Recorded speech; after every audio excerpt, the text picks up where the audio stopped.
আসসালামু আলাইকুম, কেমন আছেন ভাই ও বোনেরা? দেখেন, রোজার দিনে কিছু কিছু সময় বাজার দেখলে আসলে মন খারাপ হয়ে যায়। রোজায় এমনিতেই অনেক ব্যস্ত থাকা লাগে, অনেক কাজকর্ম একটু বেশি বেড়ে যায়। তারপর এইটি হলো বাড়তি কাজ, এই কাজগুলো আসলে কষ্ট হবে করতে। তারপরও করতে হবে, মাছগুলো কুটে ধুয়ে বেছে না থইলে মাছগুলো পরে আসলে কোটা যায় না। ফ্রিজে মাছ রাখলে পরে এই মাছগুলো আর কাটা যায় না, মাছগুলো কেমন জানি নরম নরম হয়ে যায়। তাই আসলে সব মাছগুলোই আমার কাটতে হবে। তাই এই যে এগুলো আনছে শোল মাছ, দেখেন শোল মাছগুলি অনেক টাটকা, আসলে পলিথিনে ভরে রাখছে, তাই মাছগুলি মারা গেছে। মাছগুলি আসলে অনেক ভালো, শোল মাছ, টাকি মাছ। এই মাছ আসলে তরকারি দিয়ে রান্না করলে সেই স্বাদ হয়। তাই কতগুলো নিয়ে আসছে ইলিশ মাছ, তারপর আবার আরও দেখবো না আরও কী কী মাছ আনছে দেখি। এটি হলো পোয়া মাছ, আমাদের ঘরে বড় পোয়া খাইতে চায় না, ওই যে এইটি একটু ছোট ছোট, যে টমেটো দিয়ে রান্না করলে আসলে ভালো হয়। ছোট পোয়া মাছ, বড় পোয়া মাছ এখনও ফ্রিজে আছে, ওগুলো রান্না করলে কেউ খেতে চায় না। আর এই যে ফ্রিজে মাছ রাখলে অনেক দিন পরে লাগে শুটকি শুটকি, এই কারণে আসলে অল্প মাছ আনাই ভালো। তারপরে দেখেন কতগুলো মাছ নিয়ে আসছে।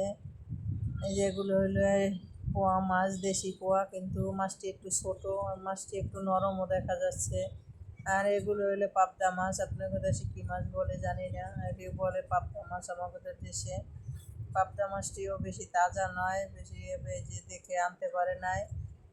এই দেখেন, আর রোজার দিনে কি আসলে মাছ খাওয়া হয় না, বেশি মাছ রান্না করলে আসলে খাওয়া হয় না। তাই অল্প মাছ আনাই ভালো, আসলে আমার ভালো লাগেনি এতটি মাছ আনছে। আমার আসলে তেমন ভালো লাগেনি, করতে কষ্ট হবে তা বলতে না, অনেক দিন ফ্রিজে রাখলে মাছগুলো আসলে খাইতে লইলে অনেক কেমন জানি লাগে, মাছটিতেও তো স্বাদ লাগে না। তাই এই জন্য আমি বলছি যে মাছটি কেন এত মাছ নিয়ে আসছে। তারপরও দেখেন আনছে, আমার কাছে না বলি, আমার কাছে বললো যে আমি একটা মাগুর মাছ আর শোল মাছ নিয়ে আসি।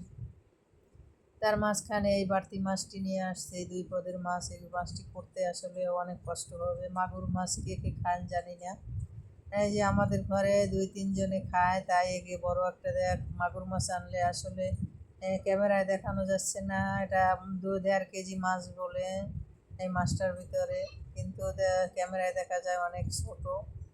এই দেখেন কত তরতাজা, আর কেমনে কাটাকাটি করবো জানি না, অনেক শক্তি আসলে। মাগুর মাছের যে শক্তি আসলে মানুষের মতন এটি ধরে রাখা যায় না। আর এগুলো হলো ইলিশ মাছ, ইলিশ মাছটি আসলে পদ্মার ইলিশই হবে, মাছটি অনেক তাজা। ইলিশ মাছগুলোই আসলে ভালো হয়েছে সব মাছের চেয়ে। আর এটি পোয়া মাছ, আর এটি পাবদা মাছ, আর এটি হলো শোল মাছ। শোল মাছটি বেশি বড়ও না, আবার একেবারে ছোটও না, মাঝারি সাইজের। হয়তো শোল মাছ দিয়ে লাউ রান্না করলে অনেক স্বাদ লাগে, তাই হয়তো নিয়ে আসছে। আসলে রোজার দিনে এত খাওয়া হয়।